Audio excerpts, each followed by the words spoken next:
দীপ এবার নিজে অপারেশন করে ঝাঁপিকে মৃত্যুর মুখ থেকে বাঁচিয়ে নিল। হ্যাঁ বন্ধুরা, এমনটা হতে চলেছে আজকের পর্বে। বিস্তারিত জানতে ভিডিওটিতে লাইক দিয়ে চ্যানেলটিকে সাবস্ক্রাইব করে পুরো ভিডিওটি তোমরা দেখতে থাকো। গল্পের শুরুতে আমরা দেখতে পারবো ইনকা বুদ্ধি করতে থাকে কিভাবে এতগুলো টাকা এখান থেকে সরিয়ে ফেলা যায়।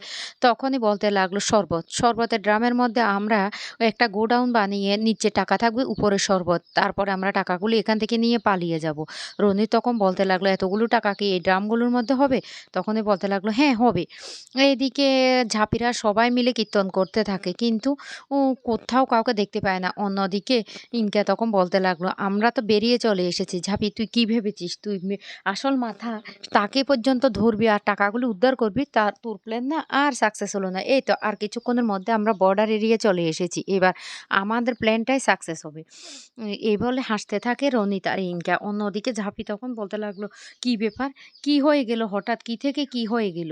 তখনই সেখানে থাকা সেই লোকটা বলতে লাগলো, আপনারা হঠাৎ করে এভাবে হুজ্জুতি সৃষ্টি করে দিয়েছেন। আমাদের বাড়ির আজকে কীর্তনের অনুষ্ঠানটাই পর্যন্ত আপনারা মাটি করে দিয়েছেন। এত লোকেও খাওয়া দাওয়া করলো না, সবাই শুধু শরবতটাই খেয়ে চলে গেল। এই কথা বলার সাথে সাথে তখনই ঝাঁপির মাথায় হঠাৎ করে বুদ্ধি চলে আসে। আর ঝাঁপি মনে মনে বলতে লাগলো, সত্যিই তো এতগুলো লোক হচ্ছে এতগুলো শরবত কি খেতে পেরেছে? না না। তখন ঝাঁপি হঠাৎ করে বলে উঠে, শরবত। এই কথা বলার সাথে সাথে দীপ তখন বলতে লাগলো, ঝাঁপি তুমি কি বলছো, শরবত কি? তখন ঝাঁপি বলতে লাগলো, শরবত, শরবতের ড্রামে করে টাকাগুলি পাচার করেছে আমার যতটুকু ধারণা। কারণ এখানে লোকসংখ্যা যত ছিল তার মধ্যে এতগুলো শরবতের ড্রাম লাগে না। এক একটা শরবতের ড্রামে কত লিটার করে শরবত তো হয়, তোমরা কি সেটা ধারণা করতে পেরেছো? তখনই উজ্জয়িনী ম্যাডাম বলতে লাগলো, একদম ঠিক কথাই বলেছে ঝাঁপি। ঝাঁপি তখন বলতে লাগলো, এই শরবতের ড্রামগুলিতে দিয়ে গোডাউন বানিয়ে ওরা টাকাগুলি পাচার করে নিয়ে গেছে। তখন ওই লোকটা বলতে লাগলো, অনেক হাঙ্গামা করেছেন। আপনার তো অনেক বুদ্ধি দেখতে পাচ্ছি। এদিকে ইনকা বলতে লাগলো, তাড়াতাড়ি করে গাড়িটা চালাও রনিত। আমরা না বর্ডার এরিয়া চলে এসেছি। আর কিছুক্ষণের মধ্যে টাকাগুলি ই আমরা বাংলাদেশে পাচার করে দিতে পারবো।" এদিকে উজ্জয়িনী ম্যাডাম বলতে লাগলো, "এবার তাহলে আমরা ওদেরকে কি করে ধরবো? আমরা তো কিছুই বুঝতে পারছি না। কোথায় যাবো?" তখন দীপও বলতে লাগলো, "এই ঝাঁপি তুই এসব কি বলছিস?" তখন ঝাঁপি বলতে লাগলো, "আমাদের যত তাড়াতাড়ি সম্ভব এখান থেকে বের হতে হবে। আর ওই শরবতের ড্রামগুলো কোথায় নিয়ে যাচ্ছে তাদেরকে ফলো করতে হবে। না হলে আমার তো মনে হয় ওই ম্যাডামও শরবতের ড্রামগুলির সাথে ছিল। ওই ম্যাডাম নিশ্চয় কিছু না কিছু বুঝতে পেরেছে, সেইজন্য এখান থেকে শরবতের ড্রামগুলি নিয়ে পালিয়েছে।" তখন দীপ বলতে লাগলো, "তাহলে আমরা এবার কি করব?" উজ্জয়িনী ম্যাডাম তখন বলতে লাগলো, "ঝাঁপি আপনি কি করতে চাইছেন বলুন তো?" ঝাঁপি তখন বলতে লাগলো, "এক্ষুনি আমাদেরকে ইমিডিয়েটলি এখান থেকে বেরোতে হবে।" তখন ওই লোকটা সন্দেহ করে বলতে লাগলো, "না, আপনারা কেউ এখান থেকে বেরোতে পারবেন না। কেউ এখান থেকে বেরোতে পারবে না। অনেক হুজ্জতি করেছেন। আর আপনাদের হুজ্জতি না আমার সহ্য হচ্ছে না। আ এখানে আপনাদেরকে আটকে ফেলবো।" এই বলে ওই লোকগুলি যখন ঝাঁপিদেরকে আটকাতে আসে, তখন ঝাঁপি, দীপরা সবাই মিলে ওদেরকে মারতে থাকে আর বলতে লাগলো, "ভালোই বলে দিন, ভালোই বলে দিন ওই ম্যাডাম টাকাগুলি নিয়ে কোথায় যাচ্ছে? যতক্ষণ না সত্যিটা বলবে ততক্ষণ কিন্তু আপনার অবস্থাও খারাপ হয়ে যাবে।" কিন্তু ওই লোকটা কিছুতেই সত্যি কথাটা বলে না। তখন উজ্জয়িনী ম্যাডাম বন্দুক তাক করে বলতে লাগলো, "এবার কিন্তু আপনাদেরকে গুলি করে মেরেই ফেলবো।" ঝাঁপি তখন বলতে লাগলো, "নিজের প্রাণটা বাঁচাতে চাইলে তাড়াতাড়ি বল, ওই ম্যাডাম টাকাগুলি কোথায় নিয়ে যাচ্ছে? এক্ষুনি বল।" তখন ভয় পেয়ে ওই লোকটা কিছু বলতে চাইলে আর তখনই উজ্জয়িনী ম্যাডাম বলতে লাগলো, "আমাদেরকে তাড়াতাড়ি বেরোতে হবে। ওরা গাড়ি নিয়ে পালিয়ে যাচ্ছে।" এইদিকে ও তখন রনিত বলতে লাগলো, "ইনকা আমার মনে হচ্ছে আমাদের তাড়াতাড়ি করে ওই হোটেলে পৌঁছতে হবে। আর সেখান থেকে আমাদের টাকাগুলি কিন্তু পাচার করে দিতে হবে।"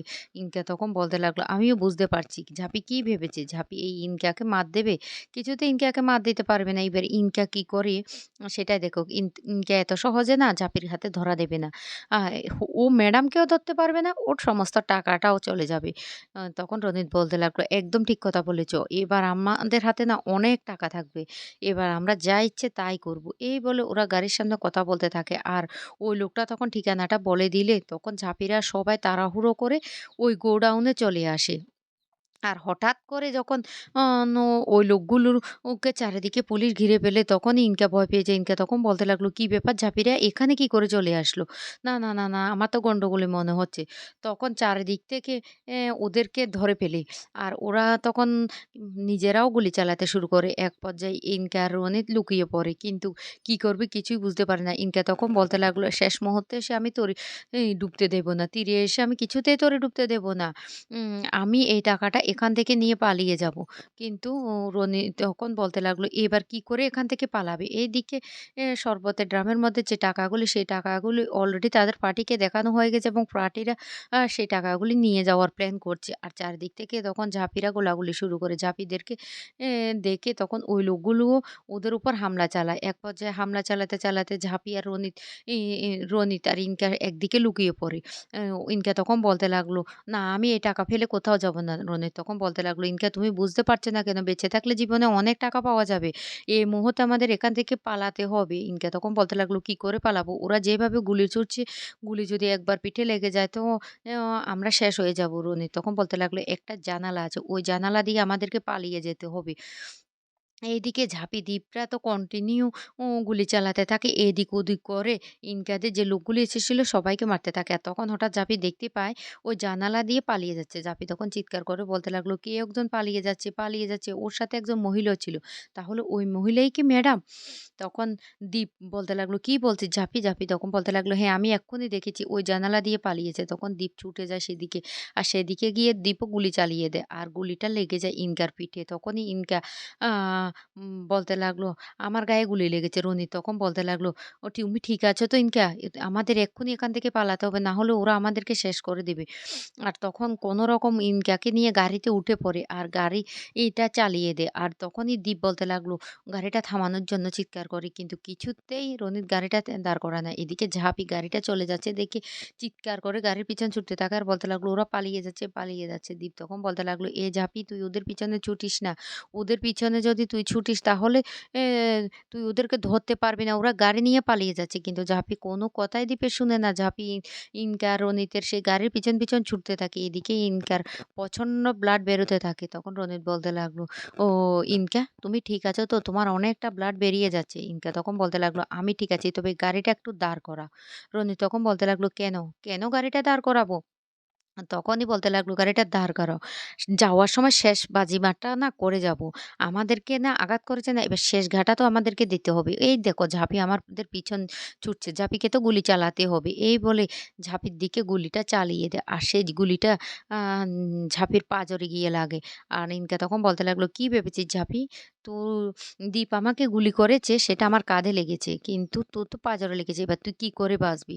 এরপরে ইনকা আর রনিত পালিয়ে যায়। এদিকে ঝাঁপি পড়ে যায় মাটিতে। তখন দৌড়ে ছুটে এসে দীপ বলতে লাগলো, "ঝাঁপি, ঝাঁপি কি হয়েছে?" কিন্তু ততক্ষণে ঝাঁপির প্রচন্ড ব্লাড লস হয়ে যায় আর ঝাঁপি জ্ঞান হারিয়ে ফেলে। দীপ তখন তাড়াহুড়ো করে কাছের একটা হাসপাতালে নিয়ে যায় কিন্তু সেখানে ডাক্তার থাকে না। তখনই চিৎকার করে কান্না করতে থাকে কাসায় দীপসহ সবাই।